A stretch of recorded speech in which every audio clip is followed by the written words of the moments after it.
Welcome to Unspoken Affairs. Before I even begin, I want you to pause just for a second and picture where you are right now. Maybe you're curled up in your cozy home in Dallas, listening with a cup of tea warm in your hands. Or maybe you're tuning in from the foggy streets of Seattle, where the street lights blur in the mist and the air carries that damp scent of rain.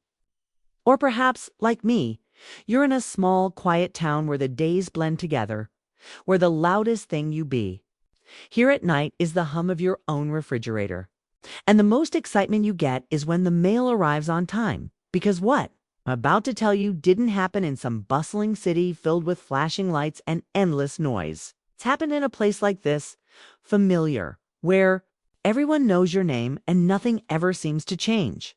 Until it does, okay? And when it did, it left me breathless in a way I hadn't felt in years. It was early spring, the kind where the mornings still bite at your skin, okay? And every blade of grass holds on to the cold just a little too long. The air smelled damp, like the earth itself was waking up, stretching after a long sleep. I had been outside sweeping my porch, brushing away the brittle remains of last autumn.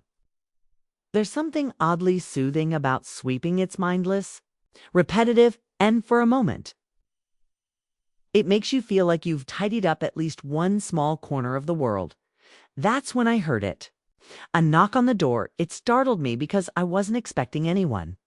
Most days, no one came by unless it was the delivery man or a neighbor dropping off something they'd borrowed months ago. I laid the broom against the porch railing, brushed the dust from my hands, and went to answer it. When I opened the door, he was standing there. Andy, my neighbor's son, only. He wasn't exactly a boy anymore. The last time I'd really looked at him, he'd been lanky and awkward, all elbows and knees, helping his mother carry groceries from the car. But now he was tall, broad-shouldered, his posture confident in a way that only comes from working with your hands and knowing you're good at it. He'd been helping on construction sites, I knew that much. His mother, Brenda, used to brag about him endlessly before she moved away a few months back. Left the house to him. She'd said the last time we spoke, it's time for him to stand on his own. And clearly, he was doing just that. He stood on my porch that morning with a bouquet of pale pink roses clutched in one hand.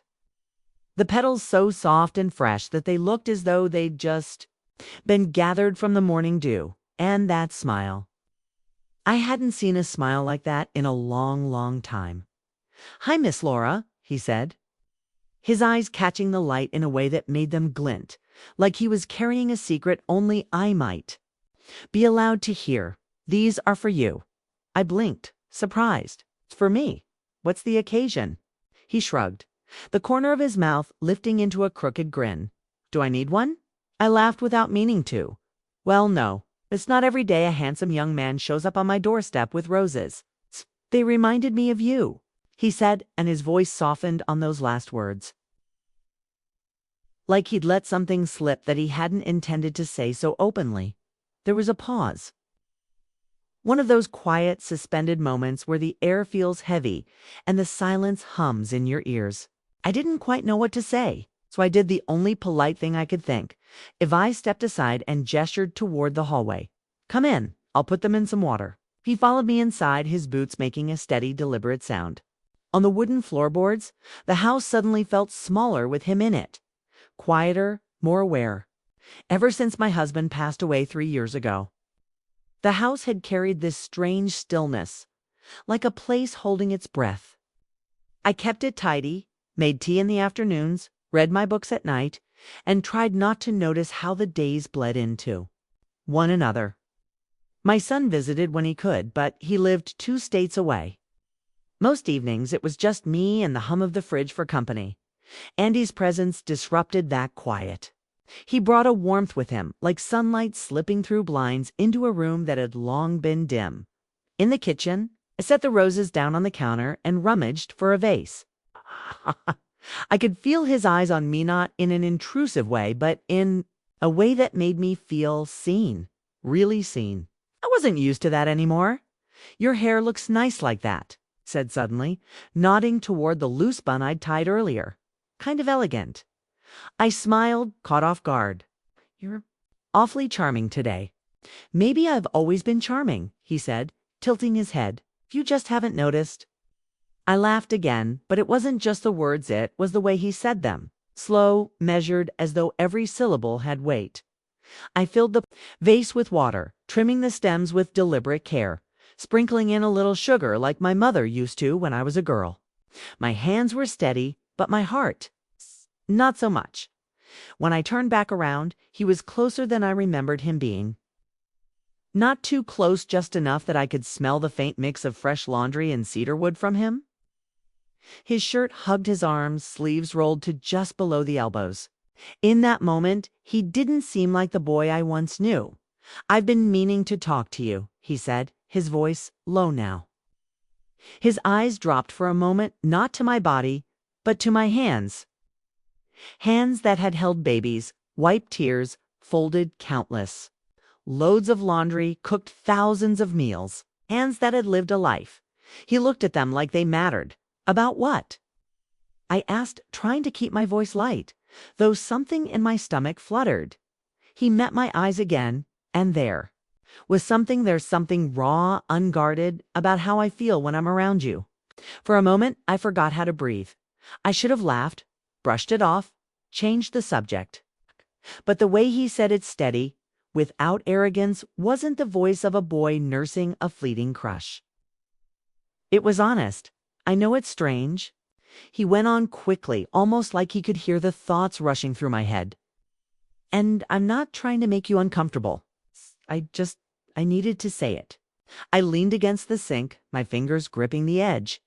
"Andy, you don't have to say anything," he cut in gently. "I've thought about this, about you, for a while now." My heart thudded against my ribs. I was 66 years old. My hair was streaked with silver, my face mapped with lines from years of smiling, worrying, and living. And here was this young man I'd watched grow up, now looking at me like I was still someone worth wanting. It was terrifying and thrilling, and confusing all at once. "Why now?" I asked, barely above a whisper.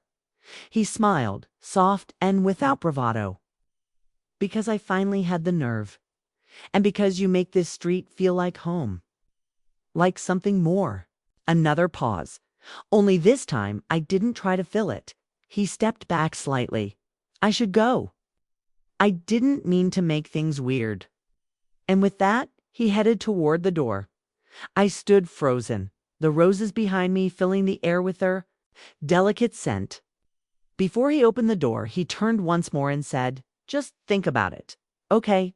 Then he was gone, and I was left standing there, my heart still pounding, wondering how a simple bouquet of flowers could change the way I saw myself. That night, the roses stayed exactly where they were. I didn't move them, didn't trim them, again, didn't even top off the water. By morning, one of the petals had already begun to curl, but every time I passed them, I stopped. I'd lift my hand toward them, then pull it back like touching them might make last night too real to ignore. I barely slept. His words played on a loop in my head. "Just think about it."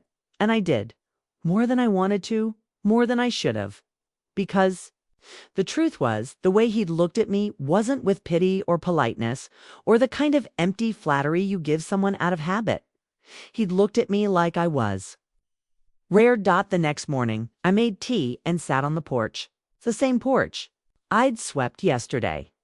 Only now the air felt different, charged. Somehow I didn't see him that day, nor the next. By the third day, the restless ache in my chest had started to settle into something heavier. So I baked. When I'm unsettled, I bake banana bread. Chocolate chunks, a hint of cinnamon. My husband used to call it my thinking loaf. I had just pulled it from the oven when I heard a knock. This time, I didn't rush to the door. And when I opened it, Andy was there again. No flowers, no smirk. Just him, hands in his pockets. Eyes searching mine. "I was hoping we could talk," he said,